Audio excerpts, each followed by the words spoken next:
जो है वो तकरीबन एक हफ्ते में फारिग हो जाएगा, यूक्रेन पूरे का पूरा रशिया कंट्रोल कर लेगा। लेकिन ऐसा नहीं हुआ बिकॉज यूक्रेन की फौजों ने भी बड़े अच्छे तरीके से लड़ा, क्योंकि उनके पास एक वेस्टर्न इक्विपमेंट था। लेकिन मोर इंपॉर्टेंटली अगर उनके पास वेस्टर्न इक्विपमेंट ना होता, उनकी फौज तगड़ी ना होती, रशिया की फौज को इतनी आराम से नहीं रोक सकते थे। रशिया की फौज एक बहुत बड़ी फौज है। याद रहे कि जो रशिया की फौज है उसके साथ वैगनर ग्रुप भी है, उसके साथ जो है वो मर्सनरीज भी हैं, और उसके साथ इस टाइम नॉर्थ कोरिया की फौजी भी हैं। तो ये सारी चीजें इस टाइम जो है वो चल रही हैं। अब मैं आप लोगों को एक और बात बताता हूं। देखिए अभी इस टाइम जो इंपॉर्टेंट चीज है वो ये है कि जो ताइवान है वहां की गवर्नमेंट इस टाइम बड़ी परेशान है, क्योंकि जब भी हर 3-4 महीने बाद जब भी ताइवान में कोई बड़ी लीडरशिप टॉक होती है, चाइना की तरफ से मैसेज आ जाता है कि हम वन चाइना पॉलिसी पे यकीन रखते हैं, और चाइना जो है वो अपना हिस्सा समझता है ताइवान को, और बहुत जल्द ताइवान के साथ रीयूनिफिकेशन हो जाएगी।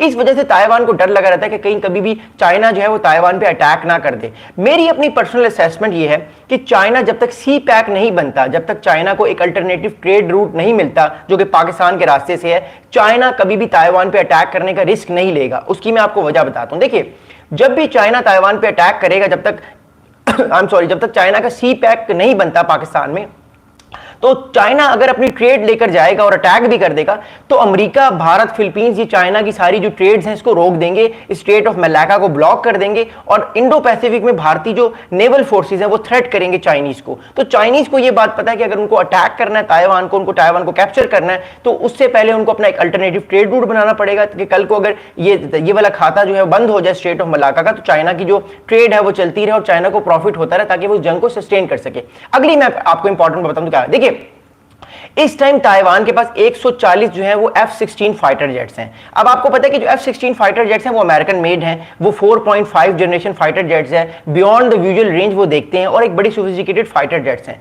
बट F-16 फाइटर जेट्स का मसला ये है कि उनको मेंटेनेंस के लिए भी अरबों डॉलर्स जो है वो आपको चाहिए हर साल आपको अरबों रुपए या अरबों डॉलर्स आपको चाहिए, जिससे आपने F-16 फाइटर जेट्स की मेंटेनेंस करनी है। तो ताइवान जो है वो अपने डिफेंस बजट को इसलिए भी बढ़ा रहा है ताकि जो उसका F-16 फाइटर जेट्स का फ्लीट है, जो 140 F-16 फाइटर जेट्स हैं उसके पास, और 9 पेट्रियट एयर डिफेंस बैटरीज हैं, उनको वो हर साल जो है वो मेंटेन करे, ताकि चाइना के प्रेशर से वो अपने आप को बचाए और अपने आप को जो है वो काबू कर सके। आपको अमेरिका और मैं ताइवान के हवाले से एक इंटरेस्टिंग फैक्ट बताता हूं। अमेरिका के जो सोल्जर्स थे ना, अमेरिका के जो मिलिट्री एडवाइजर्स थे, वो मिलिट्री एडवाइजर्स जो थे वो 2020-21 तक उनकी तादाद 50 थी। यानी 1947 से लेकर जब से ताइवान वाला मसला शुरू हुआ 1949 से लेकर, क्योंकि चाइना 1949 में बना है, 1949 से लेकर तकरीबन 2020-21 तक अमेरिका के जो मिलिट्री एडवाइजर्स थे उनकी तादाद ज्यादा और कम होती रहती थी, कभी 200 हो गई, कभी 500। जो 2020 से पहले अमेरिकन जो एडवाइजर्स ताइवान में थे, जो ताइवान को बताते थे कि आपने जंग कैसे लड़नी है, उनको बताते थे कि आपने पेट्रियट एयर डिफेंस बैटरीज कैसे यूज करनी है, आपने अपने फाइटर जेट्स को कैसे यूज करना चाइना के अगेंस्ट अगर वॉर होती है, उनकी तादाद 50 थी। लेकिन आफ्टर 2022, आफ्टर कोविड, जब चाइना भी ताकतवर हुआ और चाइना का ताइवान पे हमला करने का चांस भी बढ़ा, तो इस टाइम अमेरिका के जो मिलिट्री एडवाइजर हैं, आपको हैरानी होगी, उनकी तादाद 550 से ज्यादा है। अमेरिका के 550 प्लस मिलिट्री एडवाइजर्स इस टाइम ताइवान में बैठे हुए हैं, जो ताइवानीज को बताते हैं कि आप पर अगर हमला होगा तो आपने पेट्रियट एयर डिफेंस बैटरीज जो अमेरिकन मेड है उनको कैसे यूज करना है, आपने जो है F-16 फाइटर जेट्स को कैसे यूज करना है, आपने और डिफरेंट जो मामला हैं उनको कैसे यूज करना है। बिकॉज इस टाइम ताइवान का जो डिफेंस बजट है उसमें अमेरिका की भी बड़ी मुदाखलत है, अमेरिका भी मिलिट्री एड ताइवान को बार बार देता रहता है। तो द थिंग इज दैट कि अमेरिकन मिलिट्री एडवाइजर्स भी इस टाइम यहाँ पे बैठे हुए हैं, एंड मोर इंपॉर्टेंटली ताइवान की गवर्नमेंट खुद भी इन चीजों को देख रही है। अगली बात मैं बताऊंगा, देखिए Taiwan also faces calls from Washington to spend more on its own defense, mirroring pressure from the United States on Europe। अब देखिए मैंने आपको वही वाली बात की, अमेरिका जो है वो ना सिर्फ यूरोप पे प्रेशर डाल रहा है कि अपना बजट बढ़ाएं, मैं आपको हर बार डिफेंड नहीं करूंगा, मैं आपको करूंगा लेकिन हर बार डिफेंड नहीं करूंगा, आपको अपना बजट बढ़ाना पड़ेगा। ये बेसिकली अमेरिका की एक टैक्टिक है। देखिए ना, हम सबको इस बात का पता है कि जब भी किसी यूरोपियन कंट्री पे हमला होगा, अमेरिका उसको हमेशा उसको डिफेंड करे।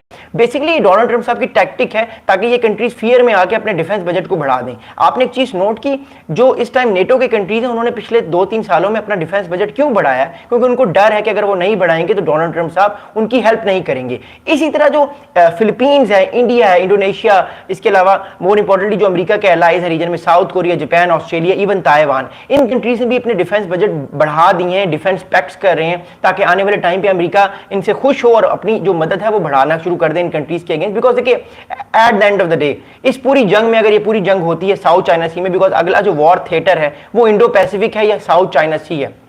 अगर ये जंग होती है तो मोर इंपॉर्टेंटली याद रखिएगा, इन अलाइज ने खुद को अपने आप को पहले डिफेंड करना है और उसके बाद फिर अमेरिका आएगा। अमेरिका कभी भी जो है वो डायरेक्टली चाइना के साथ वॉर मोल नहीं ले सकता, ना लेगा, क्योंकि अमेरिका को ये बात पता है कि चाइना भी एक न्यूक्लियर वेपन कंट्री है।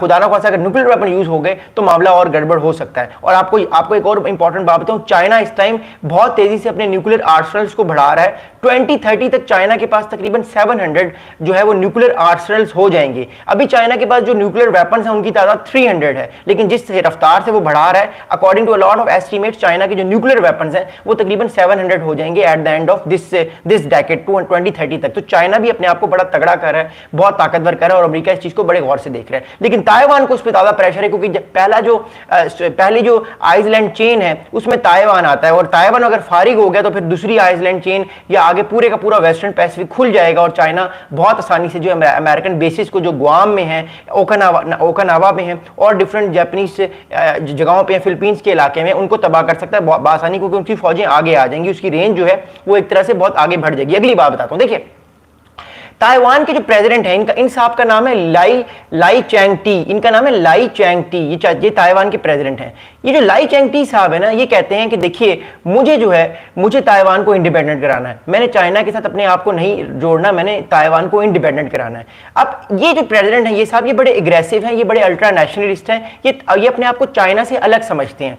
आप लोगों ने नोट किया होगा, जब से ये वाले साहब आए हैं और जब से चाइना भी स्ट्रांग हो रहा है, तो ताइवान की इन्वेजन की बात ज्यादा क्यों हो रही है बार बार कि चाइना कभी भी ताइवान को इन्वेड कर सकता है? क्योंकि ये साहब जो है वो ताइपे में बैठ के, जो कि कैपिटल है ताइवान का, ताइपे कैपिटल है, वहां बैठ के जो है वो ऐसी ऐसी बातें कर जाते हैं कई बार, जिसे चाइना बार बार प्रोवोक होता है। और इनसे जो पहले प्रेसिडेंट थी, एक फीमेल थी, वो थोड़ी सी जो थी ना, वो जरा मीडियोकर थी, वो चीजों को जो है वो बड़े तरीके से लेकर चलती थी, वो बार बार इंडिपेंडेंस की बात नहीं करती थी, वो उनको पता था कि चाइना बार बार प्रोवोक होगा।